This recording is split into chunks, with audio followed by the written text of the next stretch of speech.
They were once legends, once rulers of the stars, and then they vanished without a trace. For centuries, the species of the Concordium galaxy knew of humanity only through bedtime tales, distant myths spoken in whispers. But on a fateful day, when the sky at the edge of the galaxy lit up with the arrival of hundreds of unknown warships, a simple message echoed across the stars. We are the United Earth Federation. Humanity has returned. But humanity didn't return to reclaim glory. They returned with a warning of something far more terrifying than war. A living nightmare, a hunger without end, a creature that devours light, memory, and existence itself, the Void Eaters. And now, the galaxy faces only two choices: ally with the legend, or be consumed by the darkness, the buried legends. Since the dawn of recorded history, humanity has always been but a faint echo in the memories of other species. In the crystal archives of the Concordium, the largest interstellar empire in the galaxy, the name humanity appears as a forgotten legend, a species that once transcended the stars, built engineering marvels beyond replication, and then vanished without a trace. These tales were relegated to bedtime stories for younglings, soothing curiosities rather than fueling scholarly pursuit. Yet, in a dim, quiet corner of the Sorchi Research Center, buried deep within the Concordium's scientific complex, a lone researcher named Ju sat, eyes fixed on an ancient artifact, a small metallic cylinder, no longer than the length of a hand. Its surface was engraved with symbols that didn't belong to any known language cataloged in the Concordium's database. Under the ghostly glow of the monitor, the artifact radiated a somber light, as if a trapped soul were whispering through the metal. Ju, a Thuni with pale blue skin, had pursued these fairy tales of humankind for over 2 decades. While his colleagues mocked such beliefs as a waste of time, he quietly scavenged derelict star sectors, collecting fragments from abandoned regions of space, chasing hints of a civilization that had once touched greatness. That evening, he received a strange signal from the galactic rim sector, 7, a series of intermittent energy pulses, precise and repetitive, aligned with an ancient mathematical pattern. Ju overlaid the signal's energy signature onto the artifact's spectral data. He stood frozen. They matched perfectly. "This can't be coincidence," he whispered. Moments later, his assistant Mi burst into the room, panic etched across her face. Another signal, stronger this time, and closer. In her hands was a glowing data, crystal something that would upend everything the Concordium believed to be true. Ju inserted the crystal into the console. The display no longer flickered with ambiguity, bright points of light, moved in formation, structured and deliberate. An artificial signal, a perfect waveform, impossible to occur in nature. This wasn't fantasy, this was real. "We've been wrong all these years," Ju murmured, his eyes locked on the unfolding image. "Humanity didn't vanish. They're coming back. Undeniable signs." The Central Scientific Council of the Concordium had never witnessed chaos quite like this. The news spread at the speed of plasma. Artificial signals were appearing again, each time clearer, closer. The uppermost floor of the research center was sealed off for several hours to convene an emergency session. At the heart of the circular chamber, scientists, strategists, and military officers were all present. And at the center of that glowing ring stood researcher Ju, invited for the first time to speak before the entire council. With his four-fingered hand trembling slightly, he connected the data crystal to the central display station. The room dimmed as the massive screen came to life. Energy patterns from the artifact and the Sector 7 signal. They overlapped perfectly, as if born from the same origin. No one could deny the resemblance now. "This is the 3rd time in a month," Ju said, his voice low but firm, "and each time they get closer." Elder Doan, the rigid leader of the council, known for his unshakable composure, remained calm, though concern had begun to cloud his eyes. It could be an experiment from the Doran Collective. They've been developing new communication technologies. Ju let out a short, breathy laugh, not of mockery, but of exhausted disbelief. The Doran can't even get past their own star system. These signals come from deep space territory untouched for centuries. Just then, the display changed. A remote sensor station at the Concordium's edge had picked up blurry images, bright points moving in formation, radiating energy at unprecedented levels. Then, clarity emerged. Starships. Not one, Hundreds. Arranged in perfect formation, moving at speeds beyond all known standards. The entire chamber fell silent, as though the air itself had been drained. One of the scout drones transmitted a coded sequence, a message broadcast in an ancient communication protocol. The AI deciphered it within seconds. A simple line appeared on the screen known that sent every bioneural system into taut alert. Asterisk, asterisk. We are the United Earth Federation. Humanity has returned. Prepare for contact. Asterisk, asterisk. No one spoke. Only the thunderous pounding of Ju's heart filled his ears. In that instant, every shred of doubt was erased. Every sneer, every dismissal from the past dissolved like dust. Elder Doan finally exhaled. Mobilize the military and invite them in. The first encounter, Agent Station the Concordium's frontline military outpost, was thrown into a state of maximum alert. On the central command display, more than 500 unidentified objects emerged with growing clarity, each one maneuvering with flawless precision, as though guided by a single, collective consciousness. No signs of hostility, no greeting, just presents a silent proclamation from a force that had returned. Standing on the command deck, Grand Admiral Kungo crossed his upper arms while his lower pair worked the control panel. The glow from the screens danced across his silver-scaled skin, reflecting in his four solemn, calculating eyes. In over 60 years of service, he had weathered 3 border skirmishes and 1 galactic war, but never before had he felt such a heavy, quiet pressure settle over his instincts. Magnify Sector S4, he ordered. One of the largest ships filled the screen's sleek contours, angular forms, and structures alien to any known warship design. No exposed engines, no energy exhaust. And yet, here they were drifting effortlessly through the Concordium's restricted gravity zone. Do they match any configuration in our archive? Kungo asked. Strategist Bina shook her head. No, Admiral, but... She hesitated, then added, some of the features resemble artifacts published by researcher Ju, very closely. A wave of unease and disbelief swept through the room. Humans beings long dismissed as myth were now before them, made of flesh and steel. Initiate First Contact Protocol, Kungo commanded. Use universal mathematics and basic imagery. Tense minutes passed. Then something unprecedented occurred. The main display flickered. The fleet disappeared from view, replaced by a face-smooth skin, hair atop the head, eyes that burned with clarity, and a voice that echoed through the translation grid. I am Captain Han of the United Earth Federation. After 5 centuries, humanity has returned to Concordium space. The control room froze in stunned silence. This is Admiral Kungo of the Concordium Defense Force, he responded after a pause, his voice steady. Your presence has triggered considerable alarm. We possess no verified data regarding humanity. Han's expression remained unreadable. We left this part of space long before your kind reached the stars, but we haven't returned out of nostalgia. His tone dropped, colder now.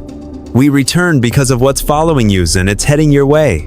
Revelation of the ancient enemy, the Void Eaters. The air in the Concordium High Council chamber was thick, as if time itself had frozen. 3 humans setting foot for the first time in the galaxy's seat of power sat across from the 7 senior members of the council. They looked unlike any known species. 2 arms instead of 4, smooth skin without scales, footsteps silent as shadow, but their eyes held depths no one could measure. And when they spoke, the old world seemed to dissolve. We did not leave to escape, Ambassador Jan said, her voice gentle yet sharp as a blade of intellect. We withdrew to survive. What came for us was not war, it was absolute annihilation. A counselor frowned. What could push an entire advanced civilization to the brink of extinction? Jan paused, then answered, we call them the Void Eaters. Me, Ju's assistant, could no longer hold back her nervous energy.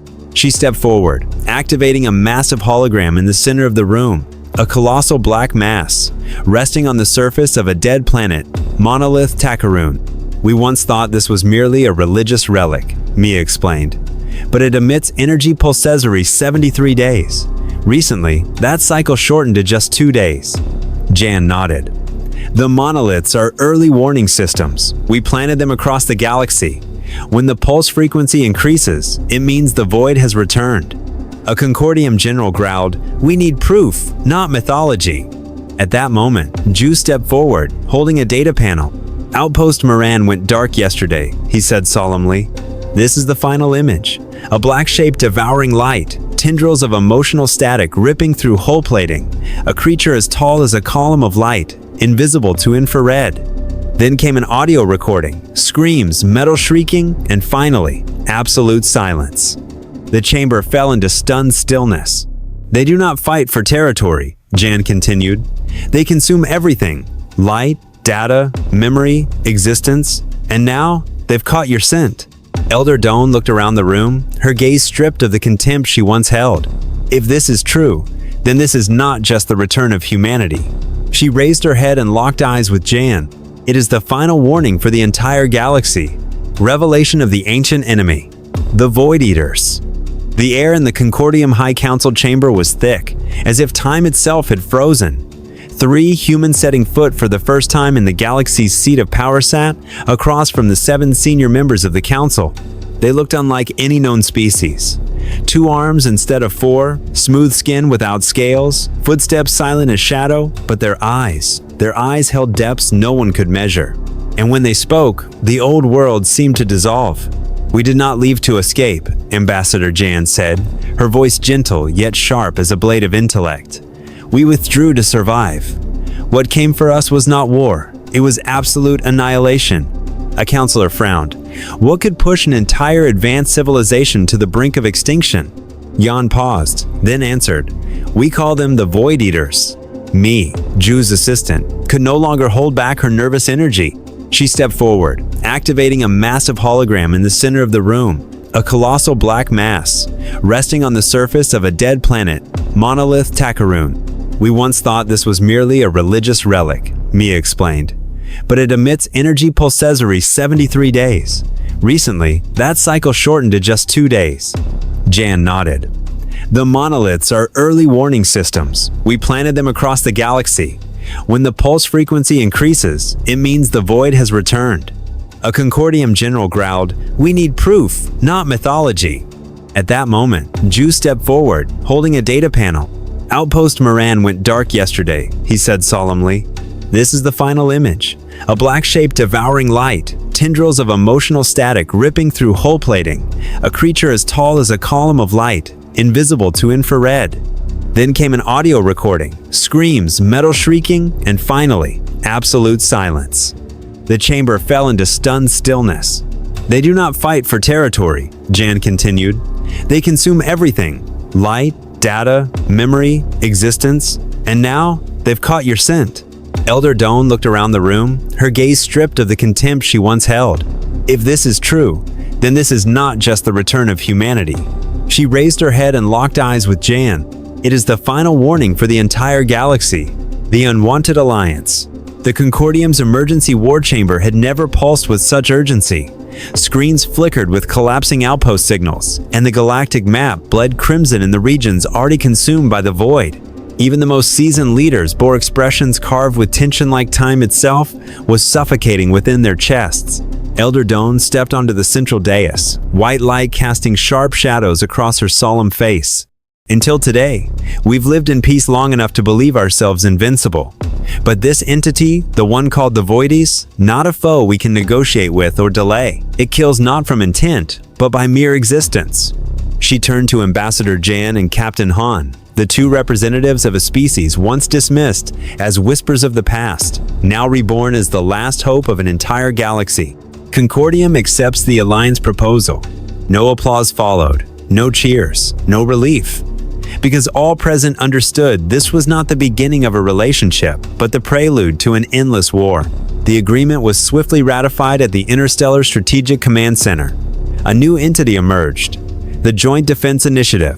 Humanity shared everything: data on the void, battle-tested tactics, sensor networks, even maps of the sectors they were forced to abandon. In return, the Concordium contributed raw resources, armadas, and essential knowledge of local stellar systems and quantum transit routes. At the Vanguard military training station, Concordium's soldier-stowering beings with 4 arms and superior strength now had to learn to fight by human doctrine. In one drill, a massive Concordium recruit was brought to the ground by a smaller human operative using a simple force redirection technique. The room fell silent, not brute power, but strategy honed by a species forged in survival across centuries of standing at the brink of annihilation. "You fight as if born for war," a Concordium officer muttered after the session. "No," replied Instructor Suo, a grizzled human veteran, his voice dry. "We evolved to survive. There's a difference." Above them, the skies grew busy. Concordium and human warships flew in formation awkward, unbalanced, but unified in resolve. Doubt still lingered in the eyes of many. Trust would take time, if it ever came. But death marched steadily from the star sand. A handshake, though thorned with suspicion, remained the only thing standing between life and the abyss. The first strike, the Battle of New Serenity. New Serenity once, the crown jewel among the Concordium's inner colony, had been a beacon of diplomacy, where crystal domes filtered starlight onto biogardens and vast plazas. Now, it stood as the last offensive line. The orbital defense satellites were obliterated in the first wave. The void did not announce itself. It descended like a storm. From the depths of pitch-black space, dozens then hundreds of colossal, grotesque void creatures surged forward. Each one was both ship and entity, their slimy forms wrapped in chaotic energy, radiating dread and entropy. They were not vessels in the conventional sense. They were weapons, abominations, and enigmas all in one. Beneath the surface, in the underground command center, General Henu gripped the edge of the control table, knuckles white. The third line has collapsed. Switch to Omega formation. Defend the planetary core at all costs. "We need reinforcements from the Earth fleet," a panicked officer shouted over the blaring alarms. "They're not here yet," Henu growled, eyes fixed on the strategic map, where red dots bled across the screen like arteries ruptured by a cosmic hemorrhage. Then, a Pinga news signal, not from the star system's edge, but from the battlefield itself. A wave of human energy signatures blinked into existence. 500 Earth warships erupted into space, from a hyperspace jump that defied every known law of physics. They hadn't arrived, they'd torn through reality to enter. "No way," General Henu whispered. "They jumped inside a gravity well." "Humans," his aide said beside him, eyes wide. "They don't care about what's impossible." The Earth ships wasted no time. Blazing golden lances of energy pierced the void's armor, disrupting the regenerative biocycles these creatures had relied on to survive. Smaller craft dove into the heart of the enemy swarm, planting radiant devices and triggering them, quantum annihilation bombs, a technology Concordium had only theorized. From the control chamber, General Henu received a direct order from Captain Han.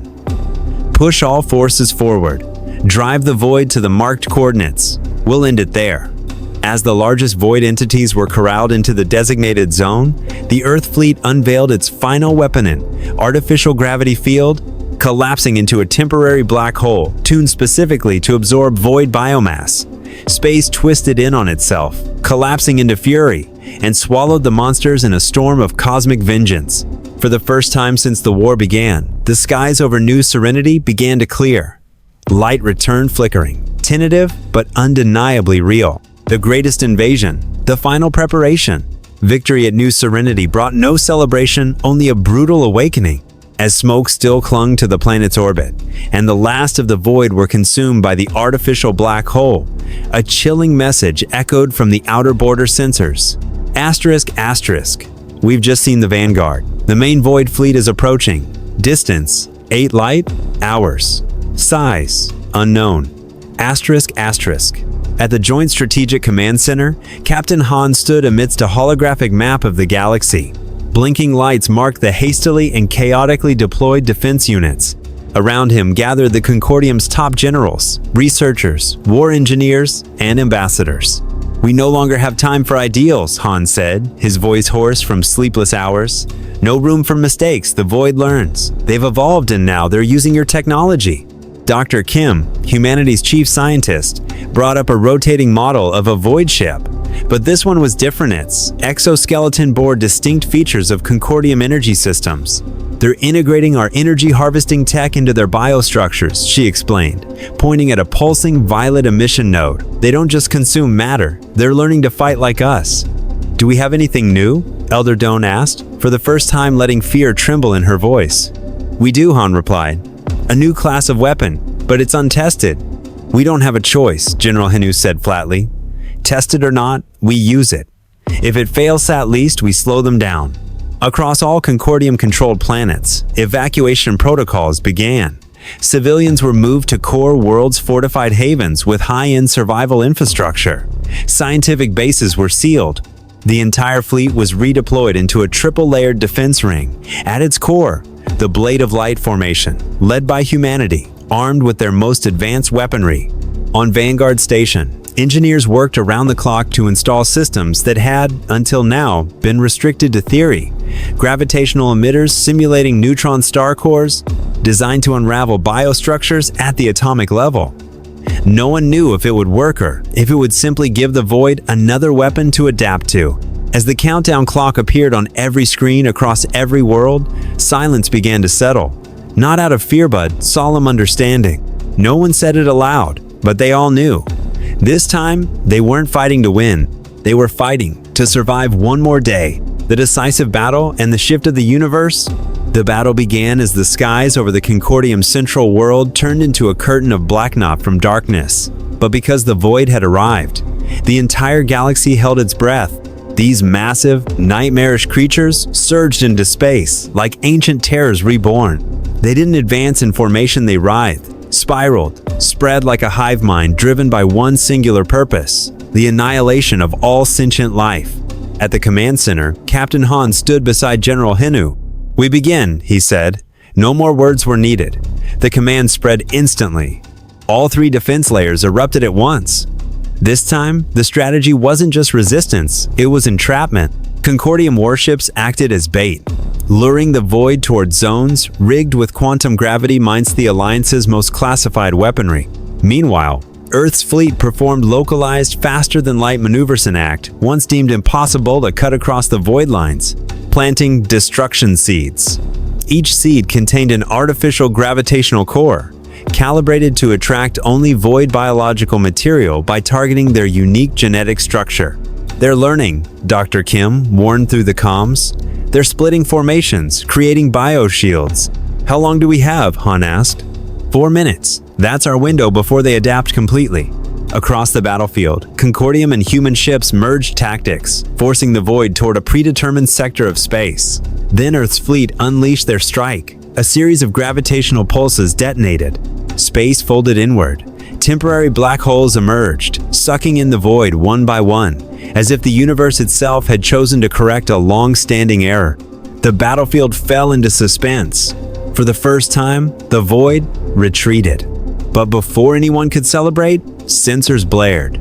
A massive Void entity over 15 kilometers in length was approaching. It wasn't a ship. It was the Hive itself, a fusion of the remaining Void fleet into a single, colossal war being. A last stand in monstrous form. "Fire!" Han commanded. From the command ship, a single projectile launched so small, it seemed laughable, but it didn't explode. It opened. A secondary black hole engineered with a specific resonance locked onto the Hive entity. It didn't detonate. It erased. Within seconds, the Void was gone. No data, no signal, no scream, only silence. Han looked up at the slowly clearing sky.